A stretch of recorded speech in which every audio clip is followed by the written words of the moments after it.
Assalamualaikum warahmatullahi wabarakatuh. Selamat malam semuanya. Om Swastiastu, Namo Buddhaya, salam dan salam kebajikan untuk semuanya. Perkenalkan kami dari kelompok 16 Logika dan Penerapan Ilmiah.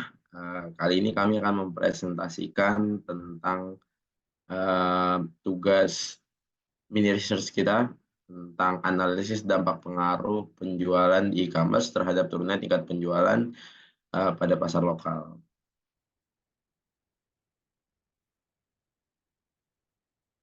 Ya, ini ada daftar anggota kami. Yang pertama ada Tito Mardika, saya sendiri. Lalu ada Ivan Fadilah Syakib. Lalu yang ketiga ada teman kami yang sedang berhalangan hadir, yaitu Muhammad Rizal Romdoni. Oke, yang pertama itu ada di bab 1, yaitu pendahuluan. Boleh di next.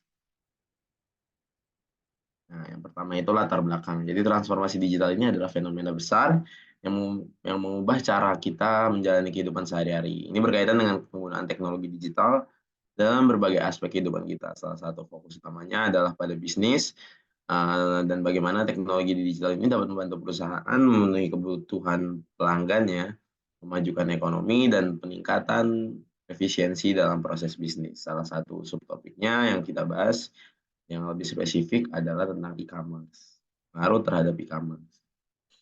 Dan selanjutnya ada identifikasi masalah. Yang pertama itu ada pengaruh e-commerce terhadap pasar tradisional. Yang kedua ada keseimbangan antara kemudahan konsumen dan kehidupan pedagang. Ketiga ada pengangguran. Keempat dampak sosial dan ekonomi yang kompleks. Nah, ada rumusan masalahnya. Rumusan masalahnya terbagi menjadi 4 juga. Yang pertama itu bagaimana transformasi digital mempengaruhi berbagai aspek kehidupan sehari-hari, terutama dalam konteks bisnis, dan bagaimana dampaknya pada efisiensi proses bisnis. Yang kedua itu bagaimana e-commerce telah berkembang sebagai hasil dari transformasi digital, apa dampaknya pada cara masyarakat berbelanja dan bertransaksi. Yang ketiga itu bagaimana kemudahan berbelanja secara online melalui platform e-commerce seperti Shopee, TikTok Shop, Tokopedia, Bukalapak, dan Lazada, dan tentunya yang lain. Itu mempengaruhi perilaku konsumen. Dan terakhir itu bagaimana dampak e-commerce terhadap pasar tradisional, terutama dalam hal penurunan pendapatan dan jumlah pengunjung pasar tradisional di masa kini.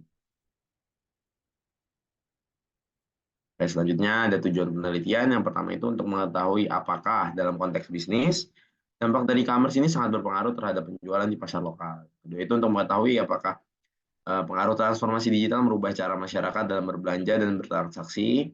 Terus yang ketiga itu untuk mengetahui apakah terdapat perbedaan kemudahan dalam berbelanja melalui e-commerce dan pasar lokal. Dan terakhir itu untuk mengetahui apakah e-commerce ini sangat mempengaruhi pasar tradisional, terutama dalam hal penurunan pendapatan dan jumlah pengunjung di pasar tradisional itu sendiri. Selanjutnya ada manfaat penelitian. Yang pertama itu kita bagi untuk pemerintah, lalu ada untuk masyarakat, dan yang terakhir untuk penjual.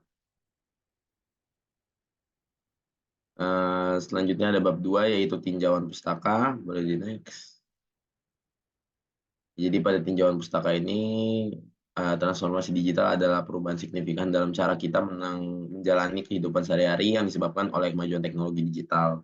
Hal ini membatasi penerapan teknologi digital di berbagai bidang kehidupan, termasuk bisnis. Transformasi digital ini menggambarkan perubahan dasar dalam cara berbisnis, bertransaksi dengan pelanggan, menyederhanakan operasi, dan juga berinovasi. Dalam konteks ini, teknologi digital berperan penting dalam meningkatkan efisiensi bisnis yang mempengaruhi perekonomian. Ini kita ambil dari Lee and Wong pada tahun 2019. Selanjutnya ada di bab 3 yaitu ada metode research. Jadi yang pertama itu ada jenis penelitian. Jadi di jenis penelitian ini penelitian kajian pustaka dengan teknik pengumpulan data melalui observasi literatur. Yang kedua itu ada tempat waktu penelitian. Yang ketiga itu ada tahapan penelitian.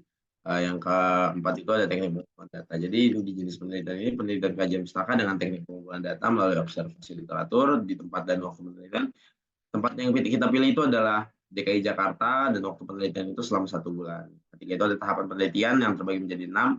Pertama itu ada perencanaan penelitian, pengumpulan literatur sebagai data, observasi literatur menunjukkan keyword, memilah dan mengkaji hasil pengumpulan data literatur dan pengembangan literatur. Dan yang terakhir itu teknik pengumpulan data yang terbagi menjadi observasi literatur.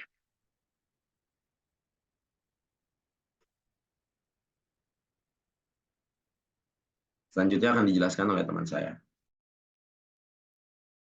Oke, selanjutnya ada dari bab 4, ada hasil yang dicapai dan potensi khusus.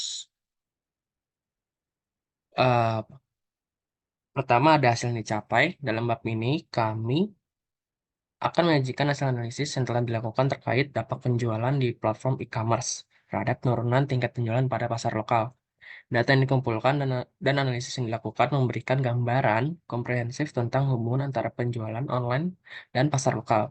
Yang diantaranya, yang pertama, ada gambaran umum terkait hasil analisis. Yang kedua, ada implikasi dan interpretasi hasil.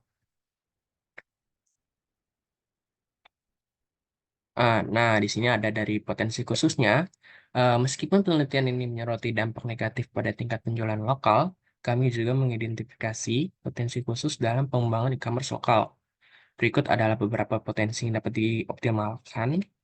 Yang pertama, ada kemitraan antara e-commerce dan pedagang lokal. Yang kedua, ada inovasi teknologi lokal. Dan terakhir, ada pemberdayaan UMKM melalui e-commerce. Nah, yang terakhir ada dari bab 5, yaitu penutup. Nah, di sini kita ada kesimpulan, saran, dan juga rekomendasi. Untuk kesimpulan, dalam bab ini kami telah merinci hasil analisis mengenai dampak penjualan di e-commerce terhadap turunnya tingkat penjualan pada pasar lokal. Hasil ini memberikan pemahaman yang dalam tentang dinamika antara platform e-commerce dan pasar lokal, serta menawarkan pandangan tentang potensi khusus yang dapat dioptimalkan. Rekomendasi untuk tindakan selanjutnya diharapkan dapat menjadi landasan bagi pengambilan keputusan yang efektif dalam menghadapi tantangan dan peluang yang ada. Untuk saran, yang pertama ada melibatkan lebih banyak studi kasus untuk memahami dampak e-commerce pada pasar tradisional di berbagai daerah. Yang kedua ada meneliti lebih dalam strategi adaptasi pedagang tradisional untuk menghadapi persaingan e-commerce. Yang ketiga ada mendalami analisis lebih lanjut tentang implikasi sosial dan ekonomi pada tingkat lokal, terutama di daerah seperti Kalimantan Tengah. Yang terakhir ada rekomendasi. Berdasarkan hasil analisis dan potensi khusus yang diidentifikasi, kami menyajikan rekomendasi untuk tindakan selanjutnya. Rekomendasi ini ditujukan kepada para pelaku bisnis, pemerintah, dan semua pihak yang terlibat untuk meminimalkan dampak negatif dan memanfaatkan potensi positif yang ada.